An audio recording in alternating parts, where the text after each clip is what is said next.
Boker Tov, everyone. It's me. I'm back, and it's time for Taste of Torah.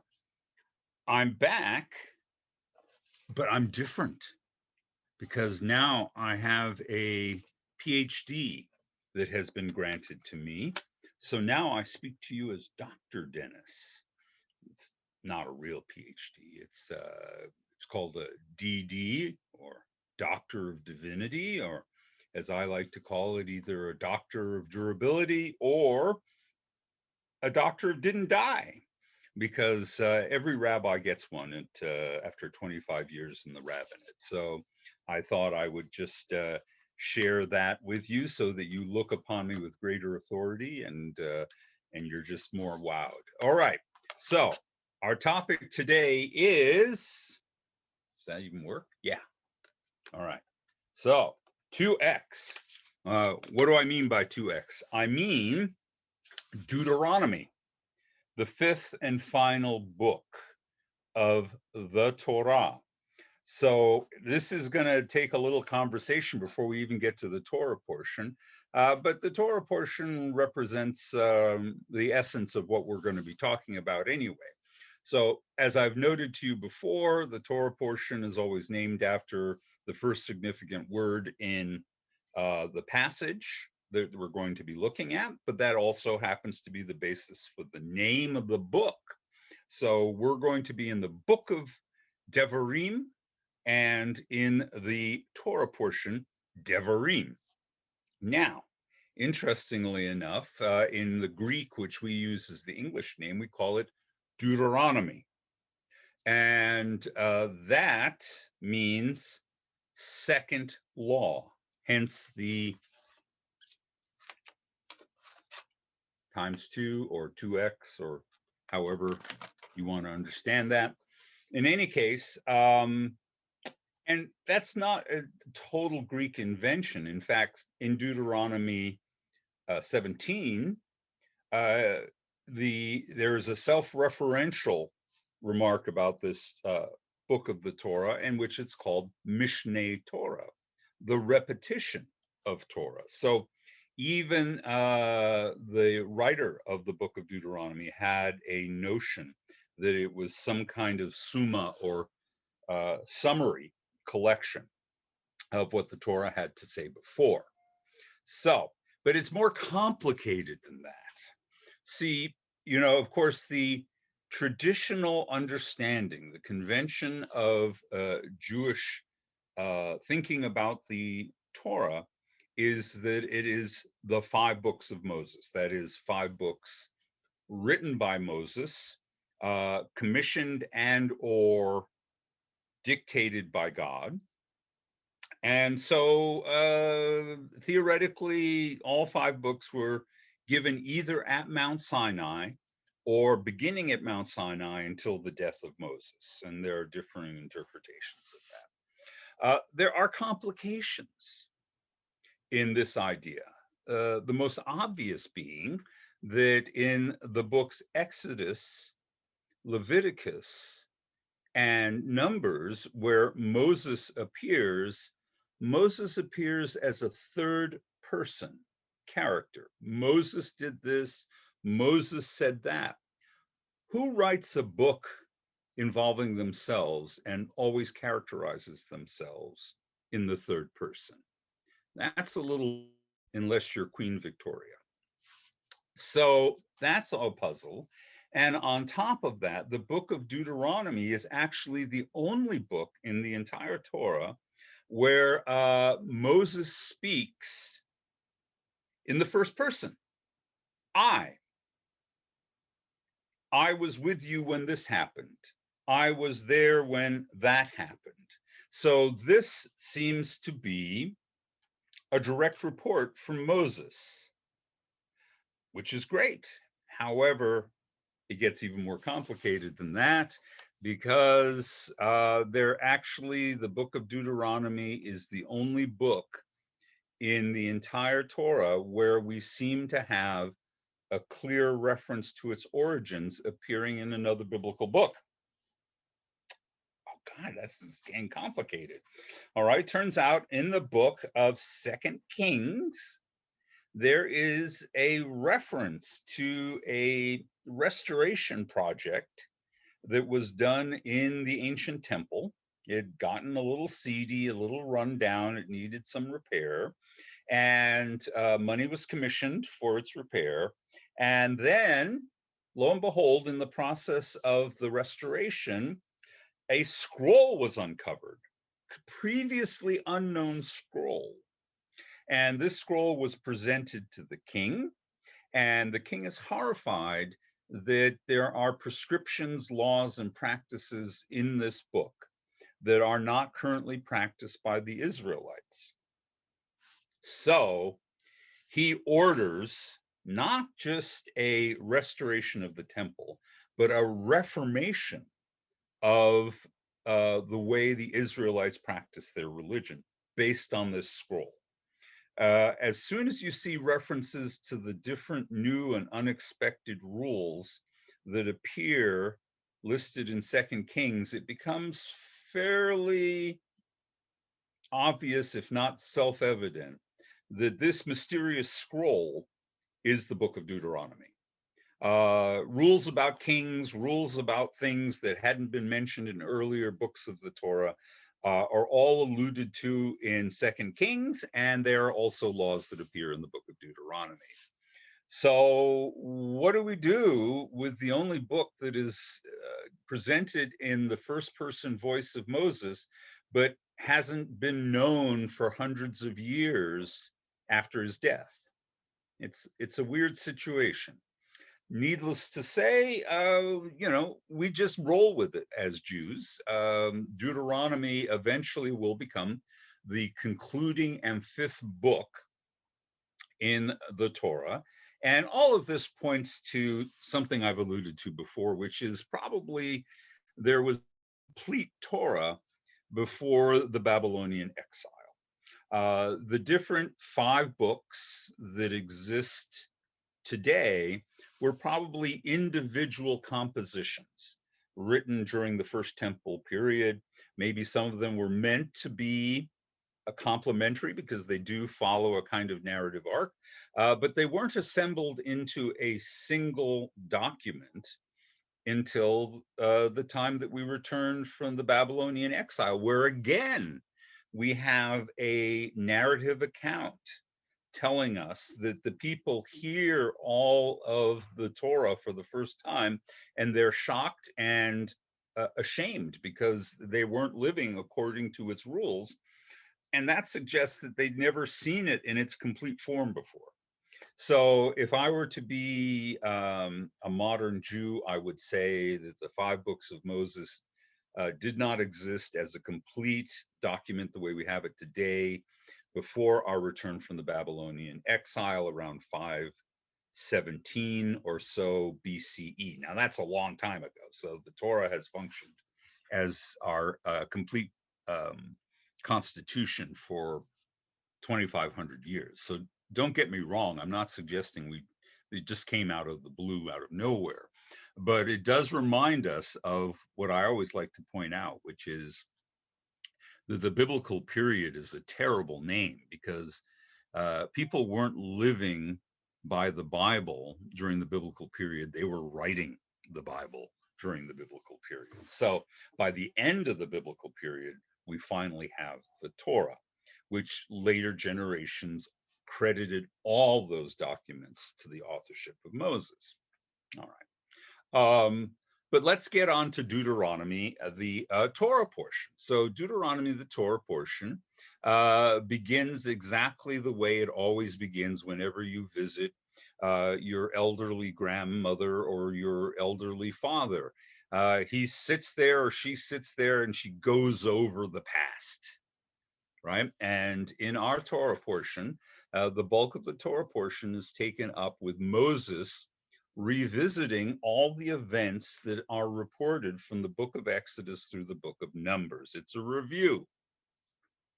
And in it, Moses talks about some of the more problematic aspects. Like a lot of old people, he tends to focus on the negative, And so he talks about how much we kvetched while we were wandering in the wilderness. And particularly, he is annoyed and upset about how we failed that test of the spies that we heard about earlier in the book of Numbers, and says that for that reason, you were judged unworthy, and you are going to be wandering in the desert. There's only two people from your generation who are going to get to enter the land, and that's going to be Joshua, son of Nun, and Caleb. These are the two spies who insisted it would be okay to go forward. And so they're rewarded for their confidence in God by being given the opportunity in old age to enter the land. Everybody else, that generation has to die out, and it's going to be their children, and at this point also some of their grandchildren, who are going to get to settle the land. Now, the central theme of the book of Deuteronomy is also clear in this first portion, because repeatedly Moses comes back to the theme of law, of instruction, of how to live as a society. So we keep hearing about judgments, judges, law. And it's clear from the perspective of Deuteronomy that this issue is talking about what we would mean when we talk about judges today. We want our judges who serve the state, local judges, state judges, federal judges, to conduct themselves by the highest possible standards. And that's what Moses is talking about. He instructs judges to be very deliberate and not rush to judgment, and to hear out the cases that are presented to them. He insists that a judge cannot be deferential, act out of favoritism, not only for a particular client, but also simply because you feel a certain simpatica with one of the people in the case. So you can't favor people simply because they're poor. You can't favor people because they're wealthy and influential. And then the final point that Moses makes is that a judge has to be willing to make judgments regardless of how other people react to his. He can't simply try to curry favor with the constituency, the population.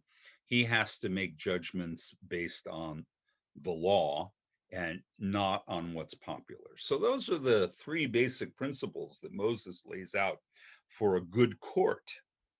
Now, as it turns out, in Jewish tradition interpreting all of this, Jewish tradition goes even further. It comes up with a list of 7 things that should be the essential qualities of a qualified judge, but it also realizes that there's limited applications. We're only very rarely thinking about hiring a judge, removing a judge, all this sort of thing. So instead, what happens with a lot of the commentary is it generalizes it to the idea of each one of us is a judge each and every day. We encounter people, and we assess them, and we pass judgment on them. And therefore, oftentimes the interpretation of some of the instructions in Deuteronomy are applied to the general experience. We know this idea. We've encountered this before, right? So let me give you a couple of examples of the expanding interpretations that have come out of Deuteronomy. So this one says that a person should see themselves as if a sword were hanging on their neck, and as if divine punishment were open at their feet. They should know whom they are judging, and that God will punish those who depart from fairness. How? Okay, now that can apply to a court judge, but it can also apply to others. Rabbi Akiva said, don't allow sentimentality in making judgments. But then Hillel goes even further and applies it to you and I in a very general way. Hillel says, do not judge another person until you have put yourself in that person's place. And we all know this from the English saying, don't judge someone until you've walked a mile in their shoes, which is a great image, right? But then Rashi even expounds further on what Hillel has to say. Do not harshly condemn another for falling into temptation until you have been tempted in a similar circumstances and have overcome it. So, in other words, until you truly understand their circumstances, it's probably not fair to judge a person too harshly. And that particularly applies, I think, in our world where we can see reports and observations and see things about people far away from us, celebrities, politicians, everyday people who have lapses of judgment, who do the wrong thing. How many videos of Karens have you ever watched? Right? And it's fairly obvious these people have a lapse of judgment. But how hard are we going to judge them until we truly understand what's happened to them? So we're asked to be tolerant, all right? And in fact, that's exactly what Joshua ben Parachia says when he writes, judge all people by giving them the benefit of the doubt. And then Rabbi Burnham, Rabbi Unterman, two great Hasidic rabbis, said it is always good to give everyone the benefit of the doubt. If the person is really innocent, then you acted correctly in accordance with the truth. If, on the other hand, the person is guilty, your judgment is not irrevocable. You can change your mind. So it's more important that you be tolerant of other people than you necessarily get their guilt right. And we have that notion in American law, right? Better to let a 1,000 guilty people go free than a single innocent person be convicted. So the idea of giving the benefit of the doubt fits with both a legal system, but also our everyday lives. And then the final thing I'm going to take out of the Deuteronomy discussion is the rather interesting account that Moses gives in Deuteronomy of the failure of the spies, because actually in this version, in the Deuteronomy version, it's different. The account is different than it is in the Numbers. According to the book of Numbers, God commands the people to send spies in, and they reject the judgment of the spies and they get judged for it. On the other hand, in the book of Deuteronomy, Moses claims that it's the people who request the spies to go in.